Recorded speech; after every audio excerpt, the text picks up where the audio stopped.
अगला प्रश्न है कि क्या बेटे बेटी की शादी में पैसा खर्च करना दान है? तो खर्च करना कोई दान नहीं है। आप कहेंगे वहाँ तो बढ़िया बढ़िया 1,000, 2,000, 5,000 की थाली होती है, बढ़िया बढ़िया खिलाते हैं सबको फ्री में, तो दान होना चाहिए। इसलिए दान नहीं कि तुम उनको खिला रहे हो अपने बेटा बेटी की शादी में, और जब उनके बेटा बेटी की शादी होगी तो उनके यहाँ जा कर के तुम खाओगे। इसको लेन देन बोलते हैं। लेन देन में ना कोई पाप लगता है और ना कोई पुण्य। तुमको जरूरत पड़ी, मुझसे 10,000 मांग लिए, तो मैंने जो दिए को दान नहीं है, और जब मुझको जरूरत पड़ेगी मैं तुमसे 10,000 ही आप काम करके लौटा देंगे, मेरे वापस कर देंगे। तो इसको लेन देन कहेंगे।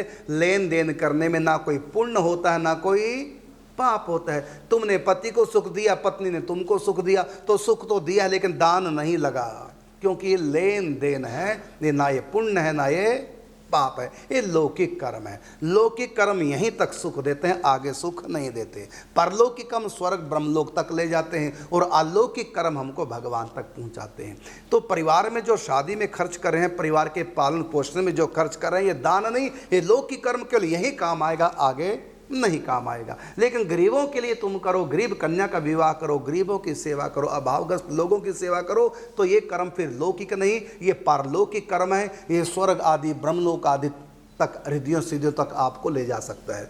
और इससे भी आगे है अलौकिक कर्म, वह है संत सेवा, भगवत सेवा। ये आप सेवा करेंगे तो ये अलौकिक कर्म ये आपको भगवान तक पहुंचा सकता है। लौकिक कर्म जो लोक में काम आए, परलौकिक कर्म जो स्वर्ग आदि परलोक में काम आए, अलौकिक कर्म जो अलोक अर्थात भगवत धाम में आपको ले जाए, वहाँ पर आपको भगवदीय आनंद को प्रदान करे, तो ये अलौकिक कर्म है। तो आपका प्रश्न था क्या बेटे बेटी की शादी में पैसा खर्च करना दान है?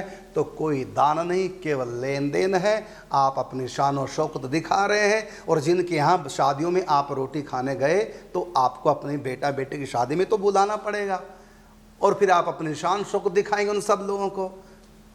तू डाल तो मैं पात पात। और हम लोगों की शादी में देखते हैं, नोट करते हैं क्या क्या है, इससे आगे करूँगा मैं। यदि मेरे पास समर्थ नहीं, चाहे लोन लेना पड़े, चाहे उधार उठाना पड़े, चाहे कोई चीज़ बेचनी पड़े, चाहे ज़मीन बेचनी पड़े, चाहे कुछ भी, मैं उससे भी ज़्यादा करके दिखाऊंगा। तो ये तो लौकिक कर्म है। बाकी इनका परलोक से और आलोक से कोई भी संबंध नहीं है।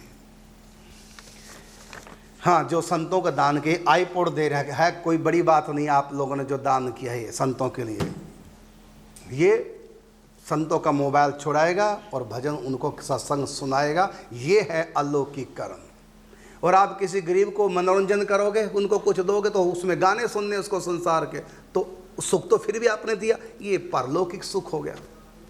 और इसमें विषयों के गीत सुनो, ये फिर लौकिक कर्म, यहीं पर आपका मनोरंजन होगा। हर चीज लौकिक परलौकिक अलौकिक होती है। ये भाव के ऊपर है कि आप उसको किस भाव से ले रहे हैं।